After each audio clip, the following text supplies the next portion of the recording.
आदाब नाजरीन, तम देख रहे हैं जेके न्यूज़ नेस्ट और मैं थारो मेज़बान मोहम्मद लतीफ़ अकला। जम्मू कश्मीर के अंदर असैम्बली इलैक्शन हो रहे हैं और इलैक्शन ना ले गए हर पासे सियासी पार्टियां की जेड़ी है दौड़ो दौड़ी लगी हुई है, मारो मारी लगी हुई है और हर कोई सियासी उम्मीदवार जेड़ो है वो लोगों को अपने आले पासे करने की कोशिश कर रहे हो। अज मेरे नाल कांग्रेस का एसटी विंग का चेयरमैन चौधरी हुसैन अली वफा साहब हो रहे हैं और नेशनल कॉन्फ्रेंस का सीनियर लीडर और साबका बीडीसी नगरोटा चौधरी रहमत अली साहब हो रहे हैं। इन नाल गल करांगा कि कुछ सूरत हाल है इलेक्शन की।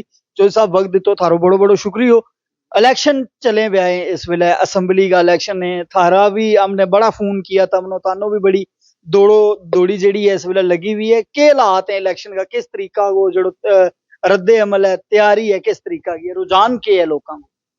देखो अकड़ा साहब, सबसे पहले तो थारा चैनल को शुक्रिया कि तुम अपना वक्त कट के हमारा इस कम्युनिटी का लोगों की एक पैगाम जड़ो लोगों को पहुंचाने वास्ते बैठा है। और इत आया हमारे को, हमारे नाल बैठा हुआ दीन मोहम्मद साहब इस आंधी थी हुए हैं। चेयरमैन साहब तुम बेहतर जाना है, इसका लोकल लीडर है। तो आज की डेट च बड़ो एक अच्छो मौको है कि इलेक्शन कंडक्ट करने को और कराने को।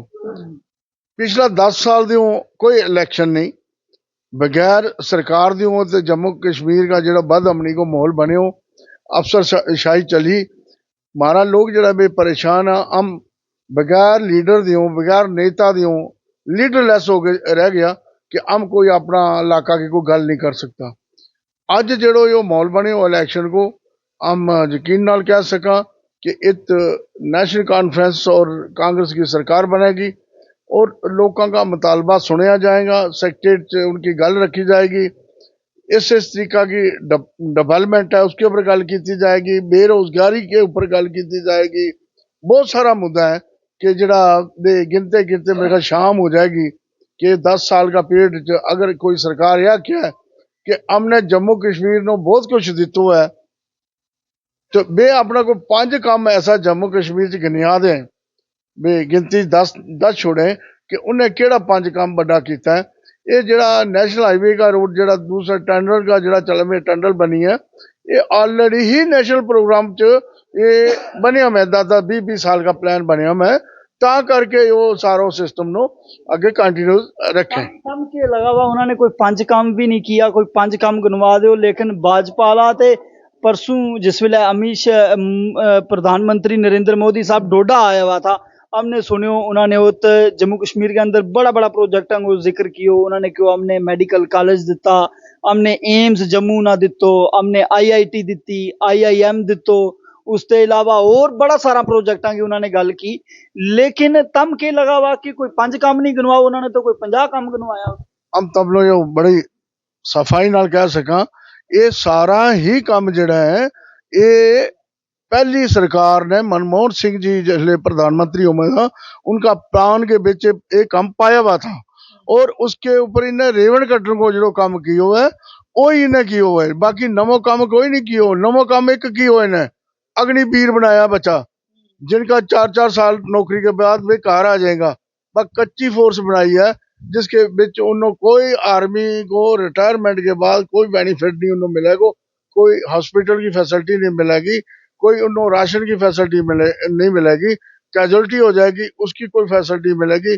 अगर किसी की बिड हो रहेगी, पहली गल तो इतना नौजवान बच्चों शादी नहीं होती, 18-19 साल की शादी नहीं, शादी हो गए 24-25 साल के बिच, लेकिन 24-25 साल की उम्र में जो बच्चों का रिटायरमेंट आ रही हो, रिटायरमेंट आ गए, ट्रेंड हो गए, सब कुछ फुली ट्रेंड हो गए वो वेपन चलाने वास्ते, सिविल वास्ते, फौज वास्ते नहीं।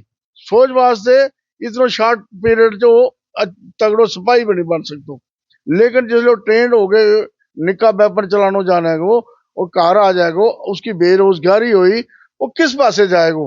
हमारा मुल्क जो है यो जो इस मौके हालात ठीक नहीं है उस पासे जा रहे हुए। हम सरकार को यह अपील करनी चाहूंगा कि ये जरा नौजवान जरा तम ट्रेड करके उन्होंने बेरोजगारी वाले पासे ते गया भैया, बेही नौजवान आगे कल गलत ट्रैक पकड़ेगा तम क्या कर लेंगे, नक्सलवादी की तरफ कुछ चला जाएगा। ये जरूरी थोड़ा है कि जम्मू कश्मीर का ही अग्निवीर है, वे झारखंड च भी है, वे छत्तीसगढ़ च भी है। और जिसले एक बच्चों नौजवान बेरोजगार हो जाएगो, या तो नशा की तरफ जाएगो या गलत काम की तरफ जाएगो। तो हमारी सरकार अगे यही अपील है कि इसनो अगर थम कर सकें तो इसनो इमीडिएटली इसनो रिमूव करके इनो परमानेंट फौजी बनाओ। अगर थम नहीं कर सकता, हमारा मंशूर च है कि हम जड़ो यो प्रोग्राम बनायो अग्निवीर वालो, इसनो कैंसिल करके पार्लीमेंट च हम परमानेंट फौज जिस तरह पहला 15 साल 3 महीना के बाद उनकी रिटायरमेंट बने, हम उस तरीका नाल इनकी रिक्रूटमेंट करेंगे। वफा साहब थारा ते एक दो गल सियासी तौर के ऊपर जी समझने की कोशिश करूंगा, क्योंकि लंबो इंटरव्यू हो जाए लोग देखता भी नहीं। बीजेपी कह लगी भी कि एनसी और कांग्रेस ने जेड़ो है 70 साल जम्मू कश्मीर का लोगों को धोखो दितो, और बिलखसूस उस कौम जेड़ी कौम के नाल थारी वाबस्तगी है गुजर बकरवाल कौम, इसना धोखो दितो। इस कौम का खाली वोट लेता रहा, इस कौम का काम नहीं किया, और इस बारी जेड़ा गुजर बकरवाल में बीजेपी ना वोट देगा। क्या कहना चाहे तुम भाजपा? देखिए भाई, अपने मुंह जो मर्जी कहता रहे, इन्हें गुजर बकरवाल नो भी कह दितो है। अगर जो फॉरेस्ट राइट एक्ट दितो, पॉलिटिकल रिजर्वेशन दी, कोई इंप्लीमेंट नहीं हुआ फॉरेस्ट एक्ट। दूसरी गल है पॉलिटिकल रिजर्वेशन बेही सीट की थी ने, जेडी पुंछ रजौरी ऑलरेडी हमारा गुजर पहले भी सीट कड्ढा था। गूड़ गुलाबगढ़ रियासी एरिया च भी जेडी सीट रिजर्व की थी है, वही सीट दी है, वह खानदानी सीट है। मजो तो तद थोड़ा कठुआ ही देता किसी गुजर नो, जम्मू च किसी गुजर नो देता। हम कहता कि ठीक है जी इतों गुजर वास्ते कुछ की हो। गुजर जेड़ा पुंछ रजौरी डोडा भद्रवाह किश्तवाड़ इस एरिया में जी इन्हें रिजर्वेशन दी थी, वह तो ऑलरेडी गुजर की सीट है। वे पहले भी है अज भी है। ये उससे पर अपनो सौगो चलान लगा पाया भाई वो बने वो काम है, सोना पर सौगो मार लियो। अगर ये इतना गुजर को कुछ देना चाहता उधमपुर च देता। उधमपुर डिस्ट्रिक्ट खाली है, जम्मू डिस्ट्रिक्ट खाली है, कठुआ खाली है, सांबो खाली है। ये तुम्हारा गुजरा की तादाद नहीं है। ये मारो कम से कम भी 5 तो 6 लाख गुजर है मारो ये 4 डिस्ट्रिक्ट, और 6 लाख जोड़ो गुजर बकरवाल तबको है, इसको महरूम रखेगी हो तो हमने इसकी रिजर्वेशन, इसको कद देगी सरकार रिजर्वेशन। लेकिन हम हमारी सरकार बनेगी इंशाल्लाह, इंशाल्लाह हम नेशनल कॉन्फ्रेंस और कांग्रेस बैठ के इसको एक हल करेगा। इन 14 डिस्ट्रिक्ट जो जरूर 1-2 सीट जरिए रिजर्व होगी। बीजेपी वाला तो कह रहे हैं तम कह थारी सरकार बनेगी तम रिजर्वेशन देगा। बीजेपी वाला तो इल्जाम ला रहे हैं कि तम तो रिजर्वेशन ही खत्म करने जा रहे हैं। बिल्कुल ऐसी गल कोई नहीं है। रिजर्वेशन जी किसने खत्म की है दुनिया जाने कि केड़ी सरकार है जी SC ST की रिजर्वेशन खारिज करना चाहे, केड़ी सरकार है जी संविधान नो तोड़ना चाहे। तमनो बेहतर पता है पार्लीमेंट इलेक्शन तो पहला बीजेपी को एजेंडो यही था कि संविधान खत्म कर देंगे। लेकिन जिसने राहुल जी ने यह भारत जोड़ो यात्रा की और उस मेन गल जी आइन की रखी कि आइन के बेच हम इस जो संविधान है भारत को इसको तोड़ने नहीं देंगे, हम हिंदुस्तान को जोड़ने को कम करेंगे। इस बात से यह बाबा साहब की किताब जी है जिसने हिंदुस्तान को आइन लिखे वो यह बरकरार रहेगी और इससे फिर कम होगा। वफा साहब एक आखिरी सवाल जो है मैं थारा तक समझने की कोशिश करूंगा, उसके बाद इंटरव्यू खत्म करांगा। गुजर बकरवाल कबीलो तम वक्तन फक्तन इस कौम की आवाज भी बुलंद करता रहे, इस कौम की गलबात भी जी है वह तम करता रहे, और तमने जम्मू के अंदर पिछले साल 2-3 सेमिनार किया बड़ा कश्मीर के अंदर था जो महापंचायत की, जम्मू के अंदर महापंचायत की।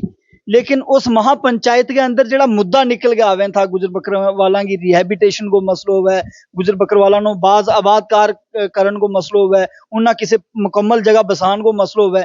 तमाम सियासी पार्टियां का जड़ा मैनिफेस्टो है, जड़ा चुनावी मंशूर है, वे हमने देख लिया। लेकिन किसी भी सियासी जमात का मंशूर के बिच यह गल नहीं आई कि गुजर बकरवाल नो किसी एक जगह बसानो है। अगर हमारी सरकार आवेगी तो हम बसावांगा। 40 लाख गुजरां की पॉपुलेशन है, उसकी ना गल कांग्रेस ने की ना गल एनसी ने की। तम के कहना चाहो? देखो जद भी गल की है नेशनल कॉन्फ्रेंस और कांग्रेस ने ही गुजरां मंशूर मानी आयो। मेरा सवाल ही हो सुनो इसनो, हम मंशूर की गल झूठा वादा नहीं करता। हमारी ये पार्टी जेड़ा झूठा वादा करे बेकित क्या इनका 15-15 लाख बाकित क्या 2 करोड़ की नौकरी इनका तो मंशूर भी हो। लेकिन हम करके दसांगा हमारी सरकार बनाएगी अमाम जम्मू कश्मीर की, और इंशाल्लाह इंशाल्लाह उसी टाइम गुजर बकरवाल को जो असली उनको जो हक बने, जिस तरह फॉरेस्ट एक्ट है यो इसको इम्प्लीमेंट करवावांगा।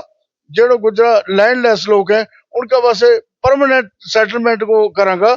ਜਿਹੜੀ हमारी और रिक्वायरमेंट है कि गुजर की रिक्रूटमेंट जी है पॉलिसी बननी चाहिए, क्योंकि ये ट्राइबल लोग हैं। गुजर बटालियन बननी चाहिए, गुजर बकरवाल बटालियन बननी चाहिए, जिस तरह डोगरा बटालियन है, पंजाब रेजिमेंट है, सिख रेजिमेंट है। इस बिहार पर हमारा जो नौजवान है बहुत तगड़ा और सेहतमंद हुए, लेकिन है ट्राइबल है। एजुकेशन जी है इन्हों घट मिल है, ये प्रॉपर तरीके नाल इनकी एजुकेशन जी है हो नहीं सकती। इस वास्ते इनकी क्वालिफिकेशन भी घट रेशो में रख के इनकी बकरी रिक्रूटमेंट होगी, तद हमारा लोग जरा किसी उस मेरिट चाहेगा। चलिए जी, शुक्रिया। तो नाजरीन, ये था हमारे नाल कांग्रेस पार्टी एसटी विंग का चेयरमैन चौधरी हुसैन अली वफा साहब और इनके नाल बीडीसी चेयरमैन नगरोटा और नेशनल कॉन्फ्रेंस का सीनियर लीडर रहमत अली जी और था नाल। अगले पास सरपंच साहब और बैठा हुआ था। जम्मू कश्मीर के अंदर चल रहा असम्बली इंतखाबात ना लेगा हमने गल की और बिलखसूस समझने की कोशिश की कि कुछ सूरत हाल है, कि कुछ परेशानी है लोगों की, किन परेशानियों को लेगा जड़ो है लोग अपनों वोट पानो चाहें, अपना वोट ना जड़ो है वो कास्ट करना चाहें। तमाम सवालों के उपर गल हुई और गल बिलखसूस गुजर बकरवाल कौम वर भी हुई।